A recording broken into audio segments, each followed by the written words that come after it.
Sr. Presidente. Os meus cumprimentos extensíveis às senhoras e senhores deputados e, em especial, ao Sr. Deputado ao Parlamento Europeu, Álvaro Amaro, do Partido Popular Europeu.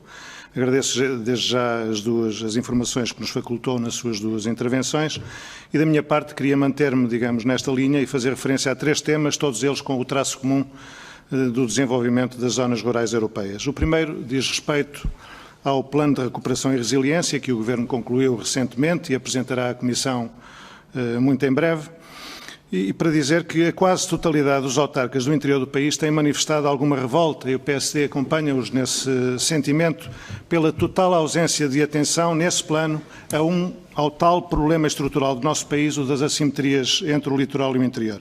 Sabemos que este é um assunto que lhe é caro, já lembrou aqui o seu envolvimento no movimento pelo interior, e é um problema que ficou mais visível e esteve muito na agenda mediática quando da morte de dezenas de compatriotas nossos nos incêndios de 2017, mas agora que saiu das parangonas voltou a ser esquecido, como muito bem prova, aliás, esta desconsideração dos territórios rurais do interior no desenho do Plano de Recuperação e Resiliência feito pelo Governo.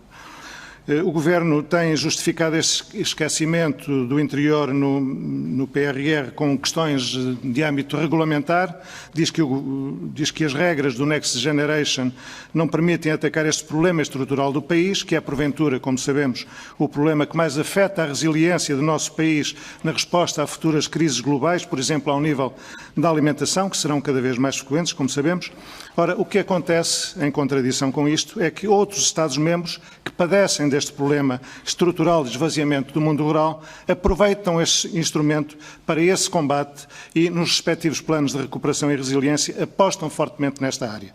Dou o exemplo, apenas um, do plano espanhol, que coloca como uma das suas principais prioridades uma agenda para as zonas rurais e a luta contra o despovoamento rural e afeta diretamente a esta área 10 mil milhões de euros do seu plano de recuperação e resiliência, especificamente para combater e tentar reverter o despovoamento das suas zonas rurais. E, portanto, em face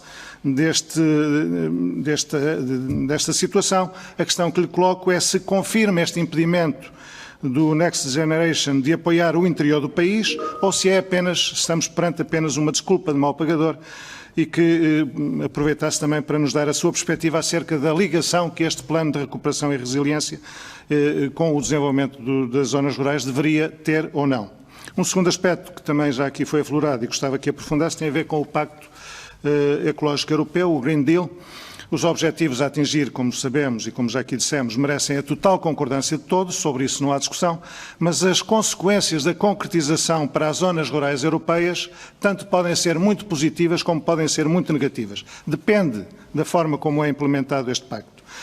O Pacto Ecológico Europeu e, em particular, a estratégia do Prado ao Prato e a estratégia de biodiversidade da União Europeia para 2030 provocarão uma mudança brutal de paradigma do sistema agroalimentar europeu. Reduzir até 2030, que é já daqui a 9 anos, em 50% a utilização de fitofármacos e aumentar em 25% a área em modo de produção biológica implica que os nossos agricultores se verão confrontados com desafios enormes que não vão conseguir vencer se não lhes forem dados meios para uma transição justa para este novo modelo. Se não houver da parte da União Europeia e dos governos nacionais, naturalmente, um apoio específico a esta transição de modelo, os agricultores dos países mais frágeis do sul da Europa, por exemplo, e em particular, pelas restrições que terão e pelos efeitos na sua competitividade, passarão por enormes dificuldades e os impactos nas zonas rurais destes países serão fortemente negativos. Falou-se muito da transição justa para o setor energético, mas é vital que a União Europeia disponibilize meios para uma transição justa também no setor agrícola. E não serve dizer, como se sugere muitas vezes, que será a nova PAC a financiar esta transição. Isto é de uma injustiça brutal. Não podem ser os próprios agricultores, através da PAC, a suportar integralmente esta transição ecológica que lhes é imposta e cujos objetivos são meritórios, como sabemos. Isto é injusto e imoral serem os agricultores a pagarem essa transição ecológica.